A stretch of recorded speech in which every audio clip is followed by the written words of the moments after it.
Hello, my name is Hae-sun Kim, advisor of Gangnam Labor Law Firm. Today with labor attorney Jung Kwon-soo, we will cover the term of working hours, especially regarding the overtime work, overtime, and calculation of how to calculate a total hour of overtime. So could you explain the concept of the overtime first, please? Hello, how are you today? This is Bong Soo-jung, Korean labor attorney. Today I'd like to explain about overtime and how to calculate this overtime rate.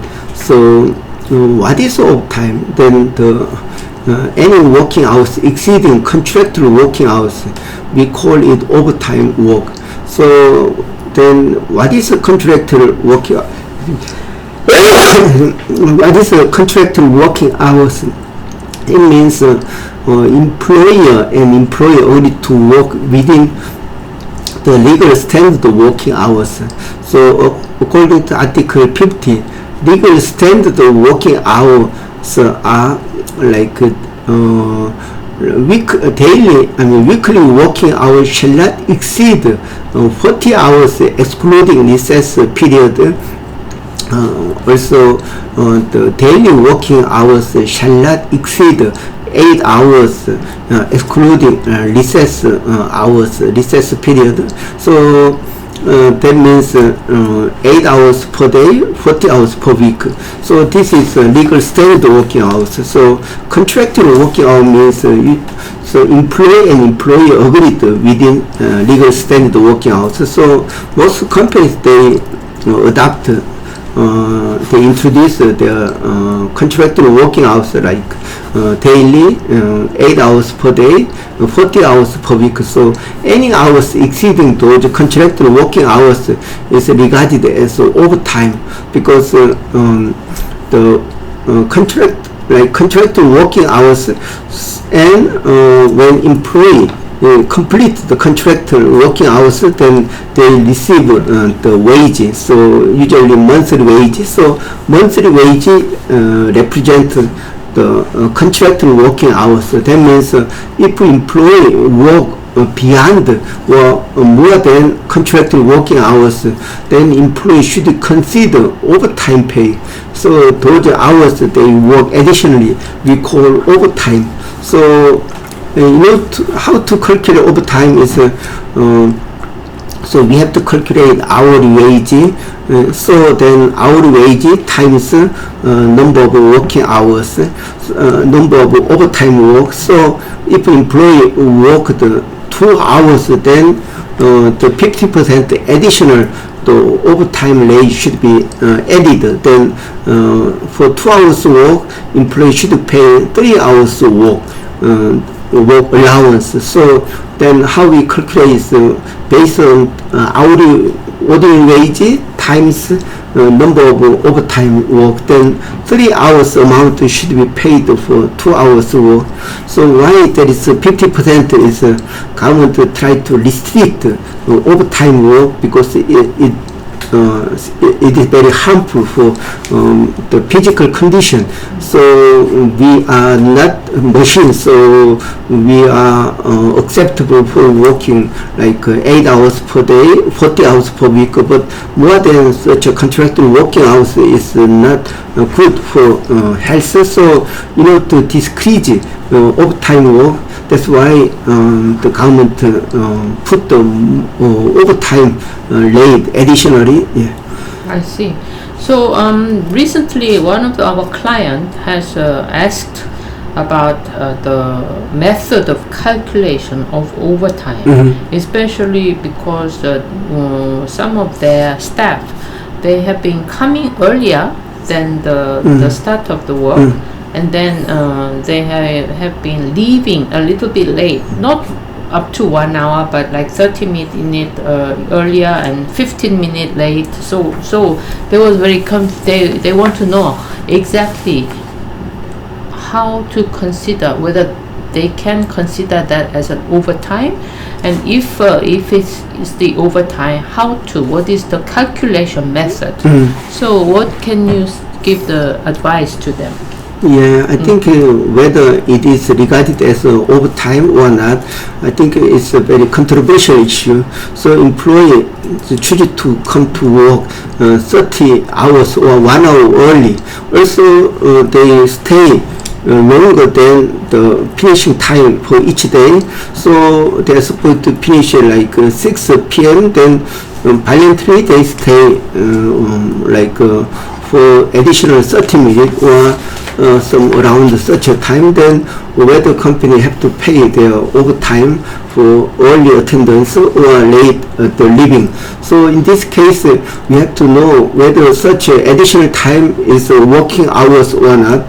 What is working hours? So working hour usually stipulates 9 to 6 or 10 to 7 in the afternoon. So these stipulated working hours in the employment contract or in the rules of employment. Those stipulated hours are working hours. Then what about such additional work? They come to work early or stay longer. Then we have to regard it based on special criteria. That is, they are workers. They are asked to stay longer, or they stay to come to work earlier by the employee's direction. So directed, if they are controlled for coming to work by the supervisors or managers request, then it is definitely working hours. So, but employee voluntarily stay longer or come to work early, then we need to consider whether their job is required to come to work early, or they have to conduct a certain additional work after finishing time. So we have to judge them carefully. So if employee who want to get overtime allowance must verify why they have to come to work early or they has to stay longer, so they must prove then it is acceptable as overtime. So this is how we understand the definition of overtime. Yeah. So in order to clarify the definition of overtime between the employer and employee, I think it's important that under the Korean labor law, it should specify in the employment contract and rules of employment. Is that right? Yes, that's correct. Yeah, usually working hours is stipulated in the mutual agreement or some employment company regulation. So these are normal standard contractual working hours. So overtime is any hours exceeding those contractual working hours. We call it overtime. Yeah. Then overtime should be paid with the overtime allowance additionally. Yeah. I see. Can you specify, do we have on our website about calculating the hours of overtime and the money that should be paid to the staff? Yeah, I think how to calculate overtime is this our app, as you can see in the screen. We cannot provide directly how to calculate overtime, but it is very simple. We have to get the hourly or ordinary the wage. So usually employee receive the every monthly salary, right? Then based on monthly salary, is divided by the monthly contractual working hours.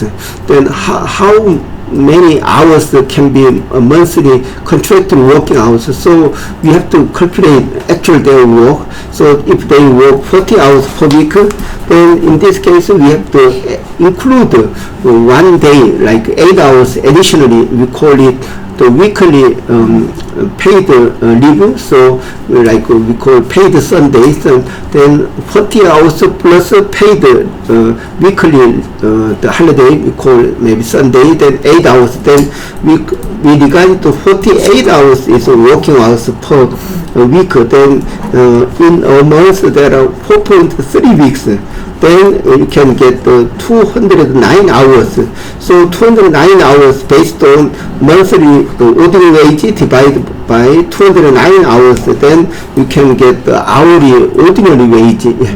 But sometimes when if employee even though they don't work on Saturday, but Saturday is regarded as paid Saturday, then it can be if paid day is 4 hours on Saturday, then it can be 206 hours. Also, if paid day on Saturday is 8 hours, then it can be 243 hours. Yes, then usually Saturday they don't treat it as paid, but usually 209 hours is applied. Then based on monthly salary divided by 209 hours, then you can get hourly ordinary wages. Then, for example, hourly ordinary is 20,000 won, for example. So employee worked 2 hours for overtime. Then 50% additionally added. An employee worked 2 hours, then 50% should be added for overtime. Then another hour for 2 hours, 1 hour should be added. Then 3 hours amount money should be paid. So then 20,000 won times 3 hours, then 60,000 won. It can be the overtime allowance for 3 hours amount. Yeah. And I understand that you also describe this kind of overtime and working hours in detail during your lesson, labor law lesson, that you provide regularly in 2 months' time? Yeah. Thank you very much for explaining my regular lecture on Korean labor law. So I'm giving this lecture in English. So it started every the autumn months, every 2 months I give one period for 6 times every Thursday evening. So it's 12 hours the lecture course. So if you attend this my regular lecture, you can learn many some knowledge, or you can experience, maybe you can know about labor cases. So you can register for this lecture in our website, Gangnam Labor Reform, so you can find the next the lecture. So yeah. I see. Thank you very much. Okay, thank you for watching. Okay, bye bye.